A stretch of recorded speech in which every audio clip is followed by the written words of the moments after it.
नमस्कार दोस्तों, आज मैं पुनः एक बार फिर से आप सबके लिए पौराणिक कहानी लेकर आया हूँ।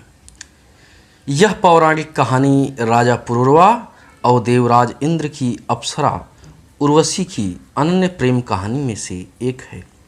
इस कहानी के माध्यम से हम जानेंगे कि राजा पुरूरवा और उर्वशी का प्रेम क्यों अधूरा रह गया।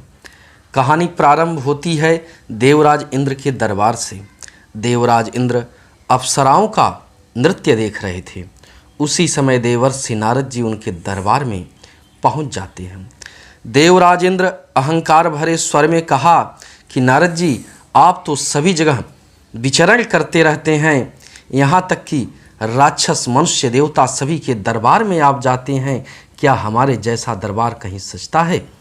तब नारद जी ने कहा कि हे राजन, अभी अभी मैं पृथ्वी लोक से आ रहा हूँ। वहाँ एक परम प्रतापी पुरूरवा नामक राजा राज्य करता है। अगर पुरूरवा की सुंदरता की बात करूँ तो उसके समान सुंदर नारायण के अलावा और कोई नहीं है। उसके राज्य में सभी खुशहाल रहते हैं। पृथ्वी लोक हो या स्वर्ग लोक हो, उसके जैसा राजा कहीं नहीं है। जब नारद जी ये बात इंद्र को सुना रहे थे तो उर्वशी का मन राजा पुरूरवा की तरफ खींचा चला जाता है। उसके नृत्य करने की ताल बिगड़ जाती है। इंद्र यह देखकर क्रोधित हो गए।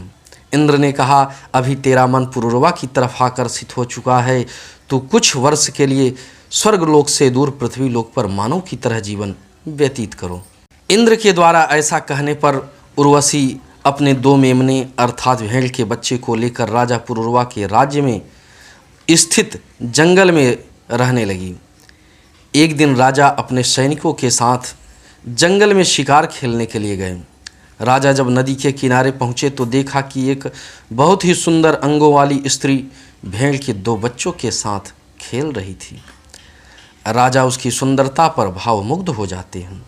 राजा उसके पास जाते हैं और सम्मान के साथ अपना परिचय बताते हैं। कहते हैं कि मर्त्य मानव की विजय का तुर्य हूँ मैं, उर्वशी अपने समय का सूर्य हूँ मैं। अंधतम के भाल पर पावक जलाता हूँ, बादलों के शीश पर स्यंदन चलाता हूँ, पर न जाने बात क्या है, पर न जाने बात क्या है। इंद्र का आयुध पुरुष जो झेल सकता है, सिंह से बाहें मिलाकर खेल सकता है।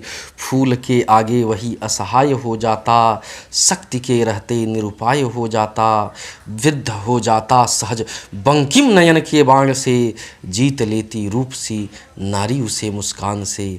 मैं तुम्हारे बाण का विधा हुआ खग वक्ष पर धरसी समरना चाहता हूँ।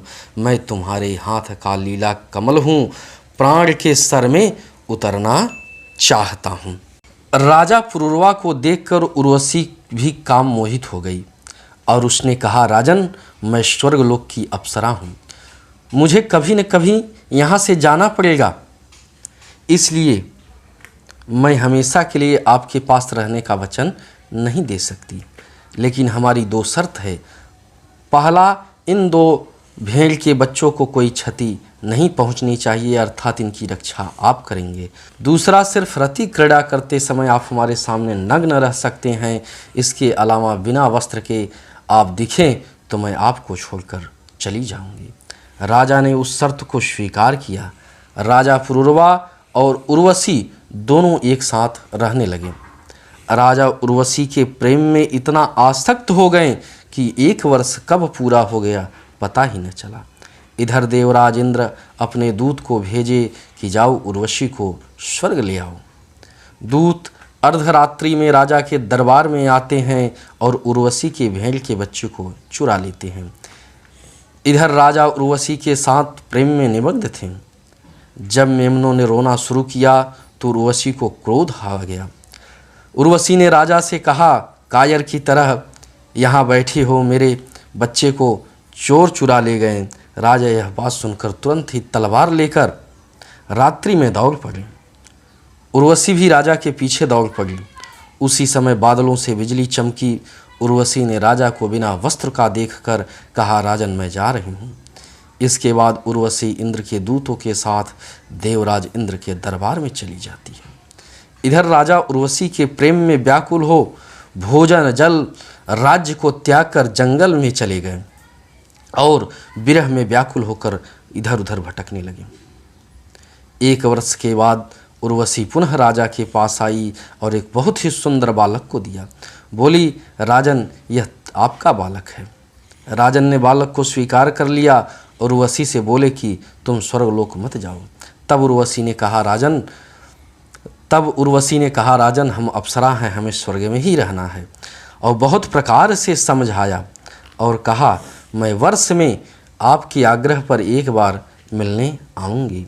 तब उर्वशी वर्ष में 1 बार राजा पुरूरवा से मिलने आती तथा उर्वशी और पुरूरवा से अन्य बालक भी हुए। प्रिय दोस्तों, यह कहानी कैसी लगी कमेंट में ज़रूर बताना। लाइक और सब्सक्राइब करना मत भूलना।